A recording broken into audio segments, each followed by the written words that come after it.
Medieval 2 Total War was released in November 2006, so it's already been a decade and makes me wonder, does it still hold up as good as I remember it holding up?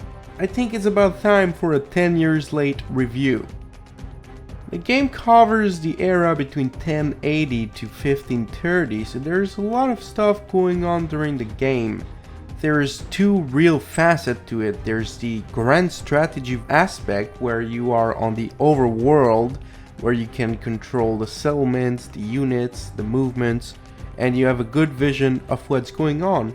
And you also have a real-time tactics combat that's brand mark of Total War series game. But first, let's take a look at the campaign itself. As I mentioned, you have the settlement management where you can set taxation, a line of building creation. You have also an extra window that offers a lot of information about the city. I feel like the system for 2006 was pretty in-depth and well detailed. I don't really remember any other games having similar system just for the management of the civil economy, and I always found that quite interesting.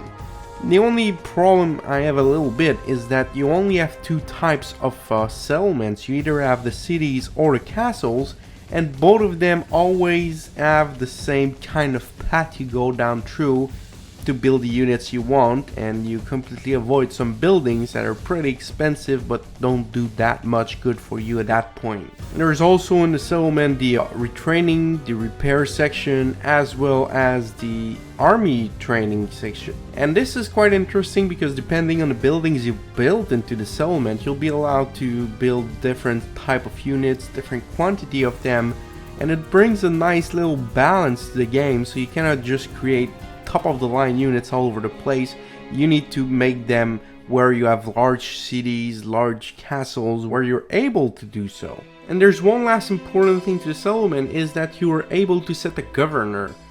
What happened is that you have generals that you can either use to lead the armies or to govern settlement, and they'll be able to give threats and answer to depending on what they have done and the evolution they have. If you play later Total Wars game, you have more like an RPG aspect to it that's completely missing in Medieval 2. In Medieval 2, the generals gain skills and talent depending on the action they're doing. So if you left them sitting for 20-40 years into a specific building, and they'll be building their skills depending on what they have there. And it's possible they're not that able to command an army if it's been 40 years they've been sitting in the background.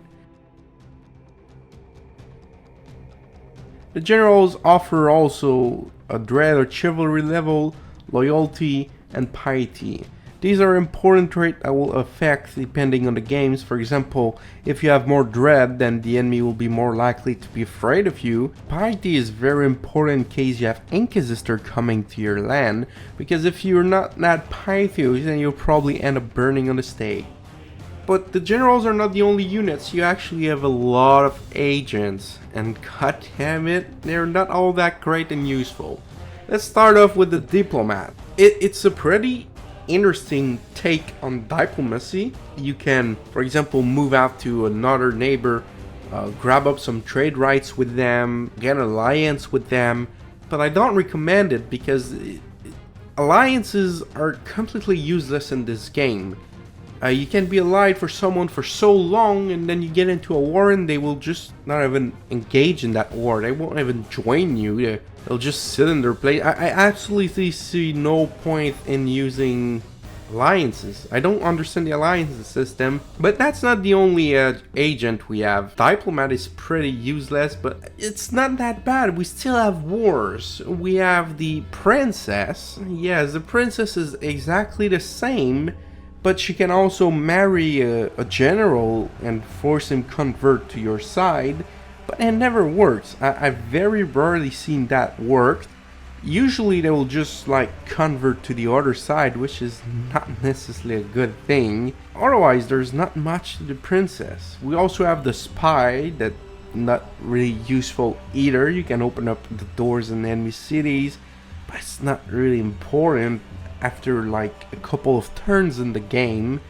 You also have the assassin. The assassin, I don't see any use either, because whatever you do, you're just gonna always lose because you cannot kill people. You have to spend like 10 turns killing some random guards, and then you have very low chance and it generates a lot of dread for your king.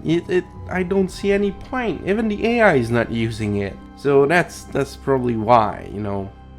Another agent we have here is the merchant. The merchants, still another thing I don't quite understand. The only way to level them up is doing an acquisition or training them in the proper place where you have a merchant guild, but it always end up the same way. You lay them down to a gold mine or something really worth your cash, and you let them sit there for a while until some enemy or rebel army passes through and just push them aside and you don't notice it, and then they spend like 20 turns doing nothing. It's another useless unit if you're asking me. But we're not done with useless units. No. We have the priest. The priest, basically you just leave them where there's people not believing in your religion, and every single turn then you will be promoting people to join your religion, and eventually if he gets skillful enough he can become a cardinal that will get a vote onto the next pope, or maybe become the next pope. Because talking about the pope, he's a real fucking bitch. Seriously, I dislike the pope in this game.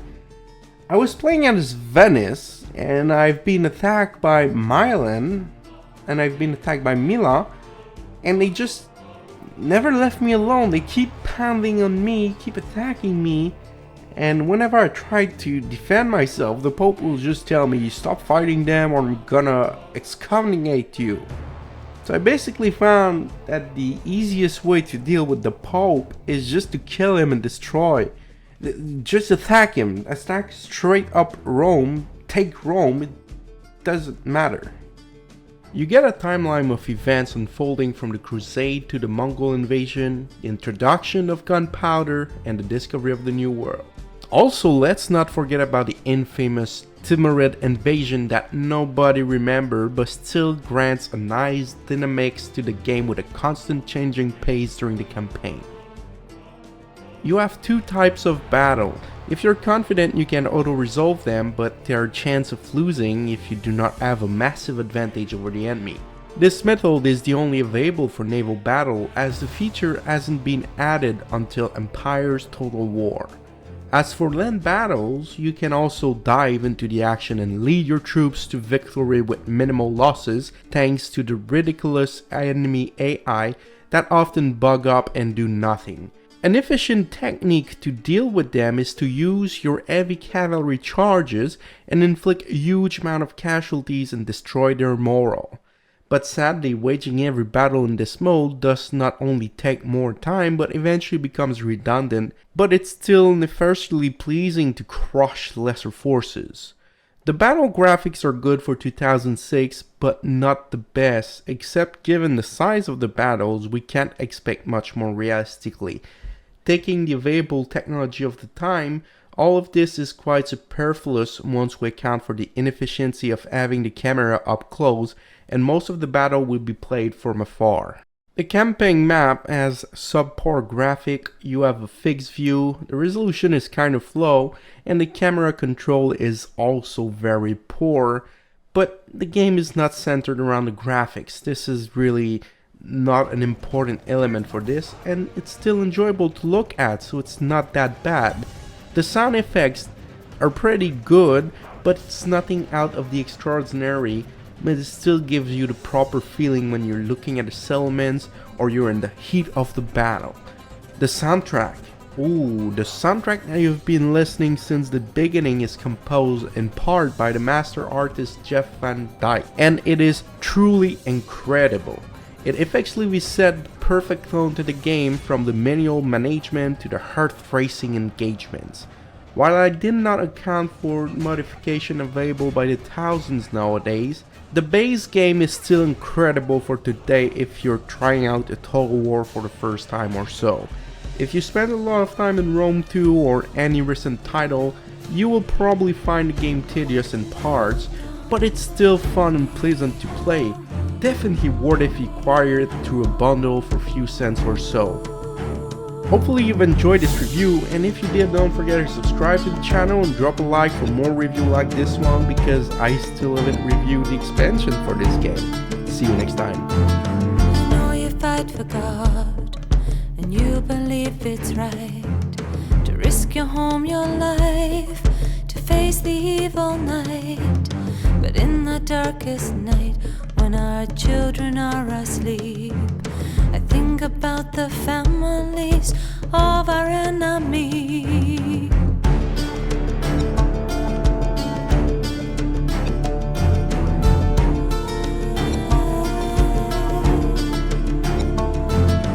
Do they feel the same, believe in their own truth? They must love the children as fiercely as we do. We all share one thing, our hearts were given from above, and the only thing worth fighting for in this world is love. On and on.